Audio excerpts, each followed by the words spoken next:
Good morning guys. तो अभी तक हमने डिस्कस किया था राउल्स लॉ के बारे में और वहाँ पर हमने पढ़ा था आइडियल सॉल्यूशन के बारे में। तो वहीं से हमारा नेक्स्ट टॉपिक था नॉन आइडियल सॉल्यूशन। तो हम एक बार रिवाइज करते हैं। आइडियल सॉल्यूशन जो राउल्स लॉ को ओबे करते हैं और नॉन आइडियल सॉल्यूशन जो राउल्स लॉ को ओबे नहीं करते। तो जब हमने कहा कि कोई सॉल्यूशन राउल्स लॉ का ये ग्राफ था और इस ग्राफ को ओबे नहीं करेगा तो हम बोल देंगे उन सॉल्यूशन को नॉन आइडियल सॉल्यूशन। तो जब ये ग्राफ को ओबे नहीं करेगा यानी कि ये एक्चुअल लाइन ये थी, या तो जो पॉइंट होगा इससे अपवर्ड साइड जाएगा या फिर जो पॉइंट होगा वो इससे नीचे की तरफ जाएगा। हमारे पास दो कंडीशन हो सकती है। तो हमने कहा अगर हमारा जो ग्राफ है वो अपवर्ड साइड जा रहा है तो हमने उसको बोल दिया क्या, पॉजिटिव डिविशन। अगर हमारा ग्राफ नीचे की तरफ शिफ्ट हो रहा है कि हमारा जो वेपर प्रेशर है वो कहाँ शिफ्ट हो जाए, नीचे।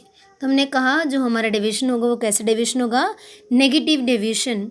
तो सबसे पहले हम पढ़ते हैं अबाउट पॉजिटिव डेविएशन। देखिए यहाँ पर क्या क्वेश्चन पूछा जाता है गाइस, आपको एग्जाम्पल दिया जाता है और पूछा जाता है कि किस में कौन सा डेविएशन आपको दिखाई देगा या फिर कौन सा डेविएशन प्रेजेंट होगा। सबसे पहले पॉजिटिव डेविएशन कब होगा कि हमने दो सॉल्वेंट लिए ए और सेकंड क्या लिया बी।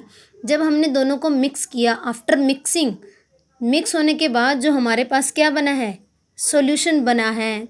तो उन सॉल्यूशन के पार्टिकल के बीच में जो इंटरेक्शन है वो क्या है, वीक है। और जब इंटरेक्शन कम हो गई एक्चुअल जो प्योर सॉल्वेंट था उससे, तो वेपर प्रेशर भी क्या हो जाएगा। देखिए किसी पार्टिकल में इंटरेक्शन कम है तो वो इजीली वेपर फॉर्म में चला जाएगा। तो हमने कहा तो इसके हमें एग्जाम्पल यानी कि ethanol and water, cyclohexane and ethanol and acetone का मिक्सचर देख सकते हैं, बेंजीन एंड इथाइल अल्कोहल का हम मिक्सचर देख सकते हैं। उसके बाद CCl4 C6 का अगर हम मिक्सचर देखें, या फिर हम कुछ और भी ले सकते हैं। लाइक हमारे पास क्या हो सकता है यहाँ पर H2O एंड मिथेनॉल। आप CCl4 के साथ क्या ले सकते हैं, CCl4 एंड टोलिन C6H5CH3, या फिर आप बेंजीन और एसीटोन ले सकते हैं।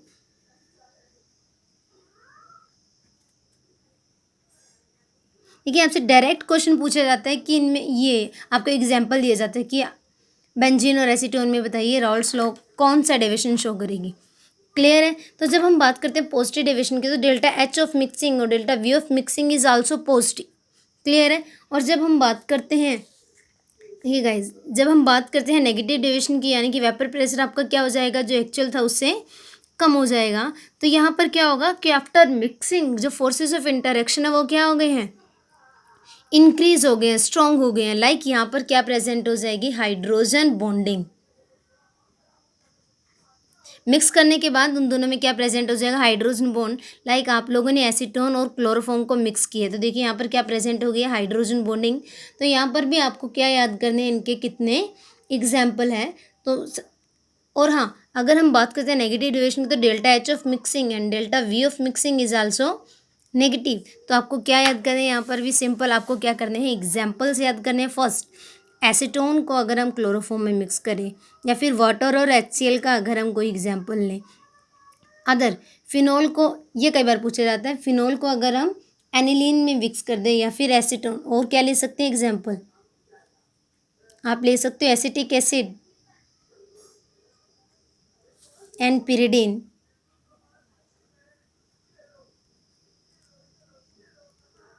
के साथ ही आप अदर एग्जाम्पल ले सकते हैं क्लोरोफॉर्म और बेंजीन, CCl4 एंड बेंजीन। आप CCl4 and di ethyl ether यानी कि C2H5OC2H5। ये कुछ एग्जाम्पल हैं। देखिए आप इन एग्जाम्पल को ध्यान से नोट कर लीजिएगा। इन एग्जाम्पल पर ही क्वेश्चन पूछे जाते हैं मेनली CBSE और नीट में। अब नेक्स्ट जो टर्म यहाँ से रिलेटेड आती है वो आती है हमारे पास एजियोट्रोप्स। नेक्स्ट टर्म है एजियोट्रोप्स। देखिए एजियोट्रोप्स क्या होते हैं, azeotropes are the constant boiling mixture. Azeotrope क्या होते हैं, constant boiling mixture which have the same composition, जिनकी जो कंपोजिशन क्या होनी चाहिए, देखिए कंपोजिशन कह रहा है, कंपोजिशन क्या होनी चाहिए, same in liquid as well as in vapour phase. यहाँ हम लिक्विड फेज की बात करें या फिर हम किसकी बात करें, वेपर फेज की। And boil at a constant temperature, और वो बॉयल कहाँ पर करें, एक कांस्टेंट टेम्परेचर पर। देखिए एक खासियत है जो कई बार नीट में क्वेश्चन पूछा हुआ था, क्या हम एजियोट्रोप्स को सेपरेट कर सकते हैं किससे, फ्रैक्शनलेशन डिस्टिलेशन से। नो, हम एजियोट्रोप्स को फ्रैक्शनलेशन डिस्टिलेशन से सेपरेट नहीं कर सकते। तो हमारे पास जो एजियोट्रोप्स होते हैं वो दो तरह के होते हैं। One is minimum boiling azeotropes. देखिए कौन सा, मिनिमम बॉइलिंग एजियोट्रोप्स। देखिए आपको याद रखना है, यहाँ पर भी क्वेश्चन आपसे ग्राफ से नहीं पूछा जाएगा, आपसे जो क्वेश्चन पूछा जाएगा वो आपको एग्जाम्पल दिया जाएगा। तो अगर हम बात करते हैं मिनिमम बॉइलिंग एजियोट्रोप्स की, तो हम एक एग्जाम्पल लेके चलते हैं। 95% इथेनॉल एक्वा सॉल्यूशन, यानी कि इथेनॉल इन वाटर। और अभी आपने पढ़ा इथेनॉल इन वाटर किसका एग्जाम्पल है, पॉजिटिव डेविएशन, यानी कि रिवर्स। अगर हम मिनिमम बॉइलिंग एजियोट्रोप पढ़ रहे हैं तो यहाँ पर क्या आएगा आपके पास, पॉजिटिव डेविएशन। तो आपको याद रखना है जो एग्जाम्पल आपने पॉजिटिव डेविएशन में पढ़े थे वो सारे के सारे आपके पास क्या होंगे, मिनिमम बॉइलिंग एजियोट्रोप्स हो जाएंगे। फॉर एग्जाम्पल हमने लिया 95% इथेनॉल। अगर हम बात करें अब 95% इथेनॉल की, तो देखिए हमने यही ग्राफ राउल स्लो के लिए बनाया था कि सपोज यहाँ पर हमने किसके मोल फ्रैक्शन लिए, हमने यहाँ पर मोल फ्रैक्शन लिया वाटर के, विच इज इक्वल टू 0। और यहाँ पर जो मोल फ्रैक्शन ऑफ इथेनॉल है वो क्या है, 1। तो यहाँ पर mole fraction of water H2O is equal to 1 and mole fraction of C2H5OH is equal to 0। तो ये हमारे पास ग्राफ आया। हमने कहा कि आफ्टर मिक्सिंग दोनों में जो इंटरेक्शन है वो वीक है। बॉइलिंग, क्योंकि हाइड्रोजन बॉन्ड नहीं बना, तो दोनों को जब हमने इथेनॉल और वाटर को जब मिक्स किया तो इनकी जो इंटरेक्शन है वो कम हो गई एज अ प्योर। तो जो इनके जो वेपर है वो क्या बन गए, ज़्यादा बन गए। तो अब हमें इस पॉइंट पे क्या मिले, मैक्सिमम वेपर प्रेशर हमें इस पॉइंट पे मिला। इस पॉइंट पे हमें क्या मिला, मैक्सिमम वेपर प्रेशर। देखिए हमने कांस्टेंट कंपोजिशन बोला है, सेम कंपोजिशन। अब मैंने भी यहाँ लिया है कितना, 95%। देखिए यहाँ पर वाटर के मोल फ्रैक्शन कितने थे, 0, और इथेनॉल के कितना था, 1। तो जैसे हम राइट साइड चलेंगे तो यहाँ पर वाटर के आगे कितने हो जाएंगे, 1, और इथेनॉल के कितने, तो 0। तो 95% की बात करें तो यहाँ पर हमें 95% इथेनॉल मिल जाएगा, यानी कि 95% इथेनॉल और 0.5% वाटर। तो एट दिस कंसनट्रेशन वापर प्रेशर क्या हुआ है, मैक्सिमम। तो हम इसी के अलोंग हम अपना ग्राफ ड्रॉ करेंगे। हम देखेंगे कि it is the temperature of, Y axis के अलोंग हमने क्या लेना है, temperature. So it is the temperature of ethanol.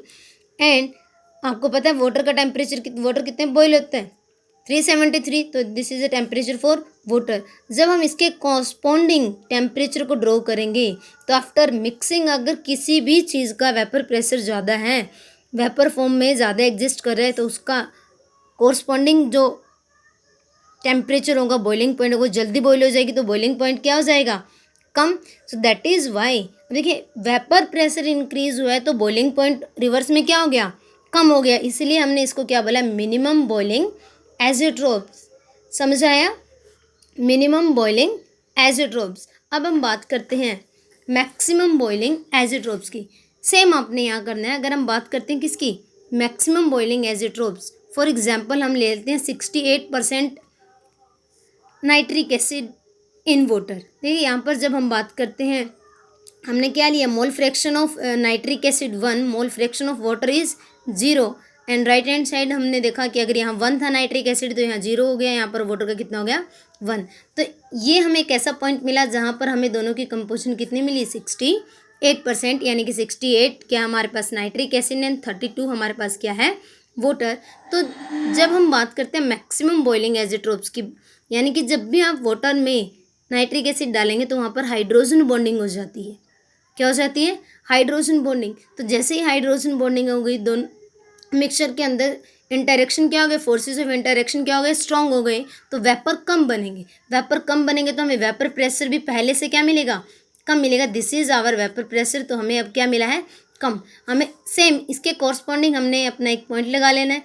तब देखिए कोई चीज़ जब वेपर कम बना रही है, let this is the vapour boiling point of HNO3 and this is 373 for water.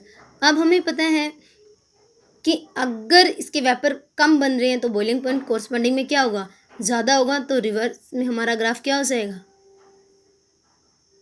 तो that is why this is called maximum boiling एज़ोट्रोप्स।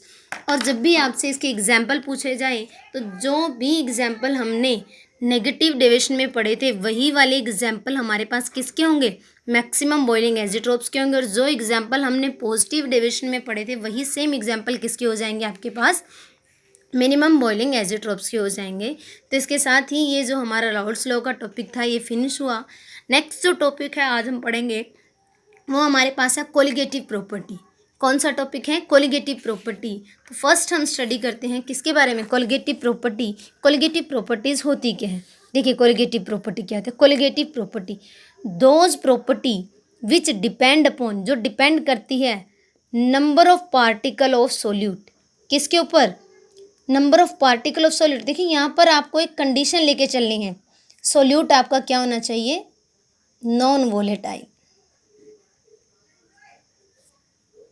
Solute आपका क्या होना चाहिए, नॉन वोलेटाइल। देखिए इससे पहले जब हमने राउल्ट्स लॉ को पढ़ा था, हमने फर्स्ट केस करा था जहाँ पर हमने क्या लिया था, जब सॉल्यूशन बनाया, सॉल्यूशन हमने सोल्यूट और सोलवेंट दोनों को वोलेटाइल लिया था। बट आप इसको केस नंबर सेकंड भी लिख सकते हैं, क्या लिख सकते हैं आप इसको, केस नंबर सेकंड। देखिए नोट्स बनाते जाइएगा, जैसे ही आप नोट बनाएंगे तो आपको क्लियर हो जाएगी स्टेप बाय स्टेप हम क्या पढ़ रहे हैं और कैसे क्या कुछ हो रहा है। तो यहाँ पर जब हम बात करते हैं कि हमने सोल्यूट कैसा लेना है, नॉन वोलेटाइल, तो कहते हैं वो प्रॉपर्टी जो डिपेंड करती है number of particle of non volatile solute present in solvent, not on the nature of solute. Nature पर डिपेंड नहीं करती कि आपका सोल्यूट कैसा है, गैसेज है लिक्विड है, उसके कितने पार्टिकल वहाँ पर प्रेजेंट है। तो आप इसको लिख सकते हैं कि colligative properties are directly proportional to the number of solute particle, कि सोल्यूट के पार्टिकल कितने प्रेजेंट हैं। तो हमारे पास यहाँ पर 4 तरह की कोलिगेटिव प्रॉपर्टीज होती हैं। First, relative lowering in vapour pressure. Second, elevation in boiling point. Third, depression in freezing point. And last is osmotic pressure. देखिए ये मोस्ट इम्पोर्टेंट टॉपिक है आपका इस चैप्टर का, यहाँ से ही न्यूमेरिकल आपसे बार बार पूछा जाता है। तो हमें पहले इनको डिटेल में पढ़ना है, उसके बाद हमने इनके न्यूमेरिकल करने हैं। तो फर्स्ट जो हम हेडिंग बनाते हैं वो हमारे पास है relative lowering in vapour pressure.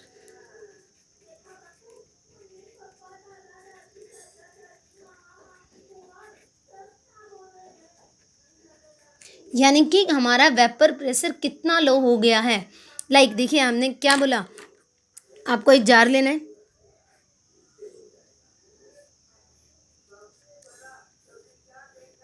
यहाँ पर आपने क्या लिया, एक सॉल्वेंट लिया, क्या लिया, सॉल्वेंट लिया, जो कि क्या है, वोलेटाइल, जो कि नेचर में क्या है, वोलेटाइल। और हमारे पास ये सॉल्वेंट ए है, हमारे पास यहाँ पर क्या है, बी, जिसको हमने क्या बोला है, सोल्यूट। फॉर एग्जाम्पल हम यूरिया ले लेते हैं, यूरिया ले सकते हैं आप, सुक्रोज ले सकते हैं आप, ग्लूकोज ले सकते हैं। क्लियर है। तो हमने क्या लिया, non volatile, glucose, sucrose, urea, जिनके लिए जो हमारे पास पार्शियल प्रेशर होता है वो क्या होता है, जीरो। यानी कि अगर हम बात करें PB for that is equal to zero. आप क्या क्या ले सकते हैं आप, यूरिया ले सकते हैं, ग्लूकोज, सुक्रोज। तो हमने एक सोल्यूट लिया, एक सोलवेंट लिया। जब हम दोनों को मिक्स करते हैं, जैसे हमने दोनों को मिक्स किया तो उसके बाद जो हमें वेपर प्रेशर आएगा वो कितना कम हुआ, क्या निकालना है कि आफ्टर मिक्सिंग हमारा वेपर प्रेशर कितना कम हुआ, यही हमें यहाँ पर फाइंड आउट करना है। तो रिलेटिव लोअरिंग के लिए सबसे पहले आपने देखो हमने क्या बोला, व्हेन, क्या कह सकते हैं कि जब हमने एक नॉन वोलेटाइल सोल्यूट ऐड किया है एक वोलेटाइल सोलवेंट में, तो vapour pressure of solvent gets lower, कितना लोअर हो जाएगा, यही हमें स्टडी करना है प्योर सोलवेंट से। For example according to Raoult's law,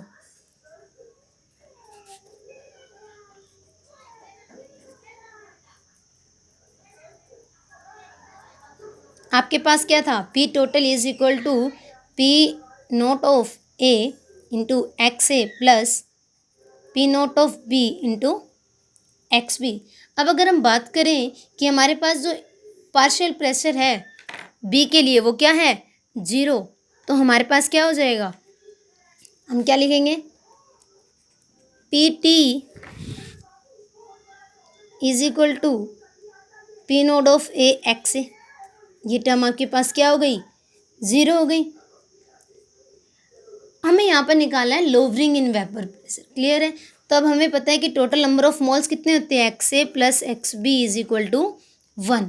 तो हम यहाँ पर वैल्यू पुट करेंगे, P naught A, X A की जगह क्या लिख सकते हैं, 1 माइनस एक्स बी। तो हमारे पास क्या आया, P naught A minus P naught A X B is equal to P T. तो यहाँ से हमने किसकी वैल्यू निकाल लेनी है, एक्स बी की।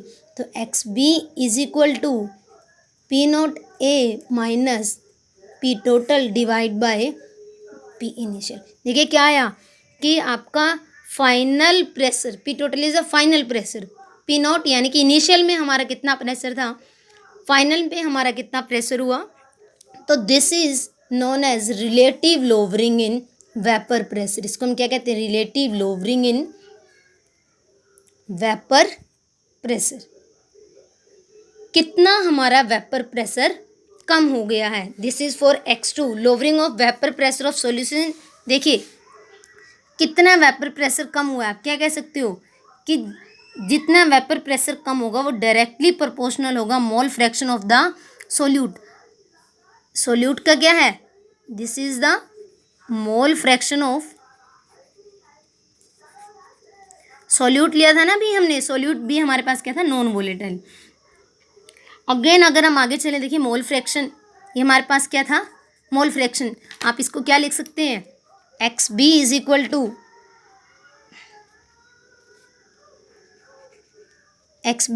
To N B divide by N A plus N B. Number of moles में लिख लीजिए, इसको हम इक्वल लिखेंगे P naught A minus P T by P naught of A.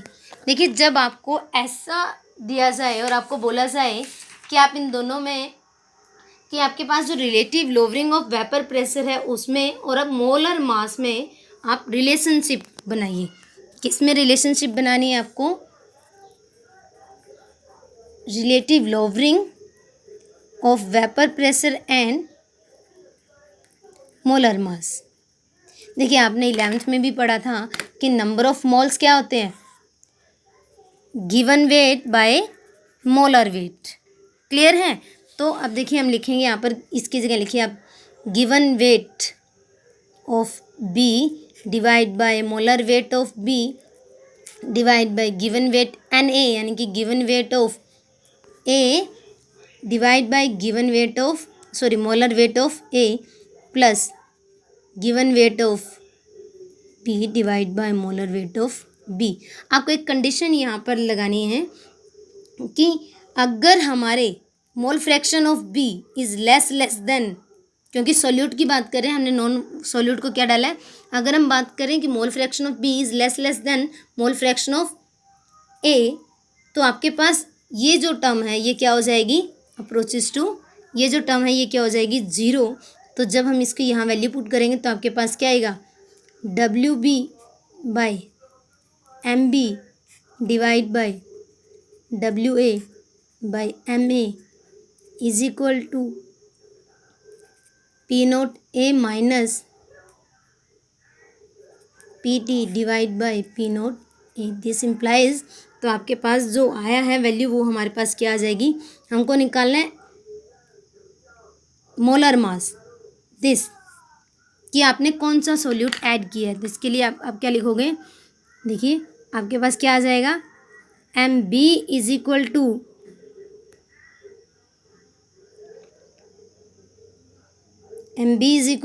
P naught of A into W B into M A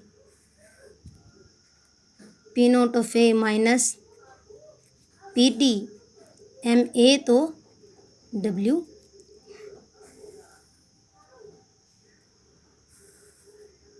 तो this is the relationship between molar mass of solute and relative lowering in vapour pressure. देखिए इस पे बहुत question पूछे जाते हैं, तो आप लोगों को बड़े ध्यान से इस टॉपिक को समझना है एंड इन क्वेश्चन को कंप्लीट करना है। चलिए हम एक प्रॉब्लम करते हैं जिससे कि हमारा ये क्वेश्चन समझ ये जो टॉपिक है वो क्या हो जाए, आपको टॉपिक क्लियर हो जाए। देखिए अगर हम बात करें relative lowering of vapour pressure, it does not relative lowering of vapour pressure, तो it does not depend upon temperature. क्या कहीं पर टेम्परेचर आया? So it does not changes with temperature, ये टेम्परेचर के साथ चेंजेस नहीं होगा। रिलेटिव लोवरिंग में आप टेम्परेचर कितना भी चेंज करें, आपकी प्रॉपर्टी कोलिगेटिव प्रॉपर्टी चेंज नहीं होगी। तो अगर हम बात करते हैं, चलिए एक न्यूमेरिकल हम करके देखते हैं। हमारे क्वेश्चन कहते हैं 30 ग्राम ऑफ यूरिया, यूरिया का आपको वेट दिया है कितना, 30 gram of urea is dissolve in 86 gram of water. कितने ग्राम ऑफ वाटर में डिजोल्व किया? 86। Calculate the vapour pressure of water. आपको किसका वेपर प्रेशर, देखिए सोल्यूट का निकालें पर वेपर प्रेशर आप सोलवेंट का लेके चले थे। Vapour pressure of water for this pure water at 298, आपको प्योर वाटर का जो वेपर प्रेशर है वो गिवन दिया हुआ है। तो चलिए अगर हम न्यूमेरिकल करते हैं,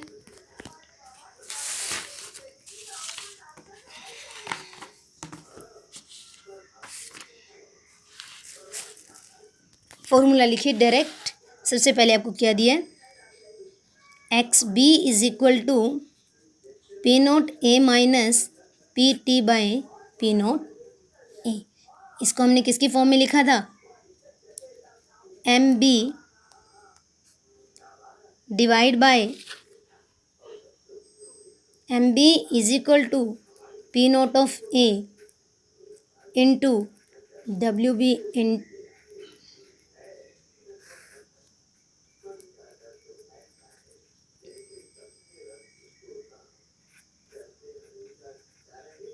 अब देखिए आपको क्या गिवन है, आपको क्या गिवन है आपने वो क्लियर देख लेना है। हमें किस किस चीज़ की वैल्यू गिवन है और किसकी वैल्यू हमें गिवन नहीं है। देखिए हमें डब्ल्यू बी गिवन है 30, गिवन वेट कितना है, हमको डब्ल्यू बी गिवन है 30, और आपको पता है मोलर वेट कितना होता है यूरिया का, 60। उसके बाद आपको वाटर की बात की है, तो गिवन वेट ऑफ ए कितना दिया है, 846 ग्राम। उसके बाद आपको क्या दिया है, मोलर मास, तो मोलर मास ऑफ ए कितना होता है, वाटर इज 18 ग्राम, H2 अगर आप निकालेंगे तो 18 आएगा। उसके बाद आपको दिया हुआ है पीटी,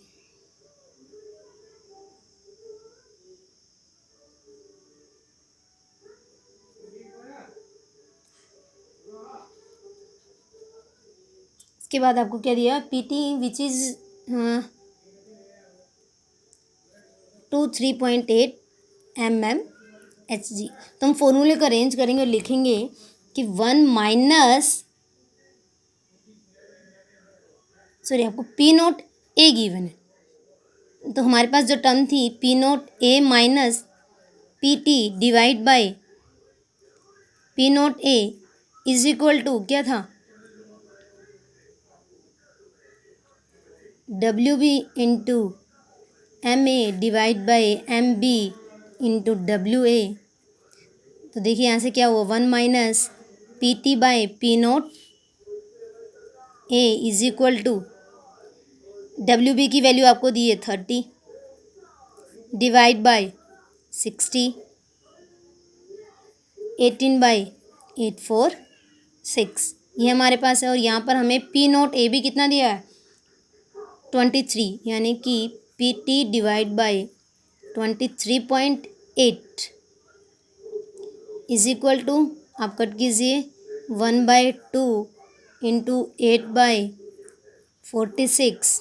तो यहाँ से जो हमारे पास पी ए की वैल्यू आएगी वो हमारे पास आएगी 837 divide by 846 into 23.8 which is equal to 3.54 mm of Hg। देखिए आपको यहाँ से 90% न्यूमेरिकल ही आने हैं इन टॉपिक पे बेस।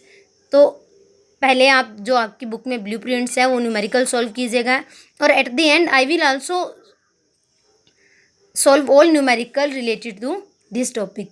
तो गाइज ये जो हमारा टॉपिक था आपको आज क्लियर हो जाना चाहिए। नेक्स्ट टॉपिक में हम जो अदर हमारी कोलिगेटिव प्रॉपर्टीज़ हैं like elevation in boiling point, depression in freezing point and osmotic pressure, इनके बारे में डिस्कस करेंगे, और जो न्यूमेरिकल इनसे रिलेट करते हैं उन न्यूमेरिकल को हम सॉल्व करेंगे।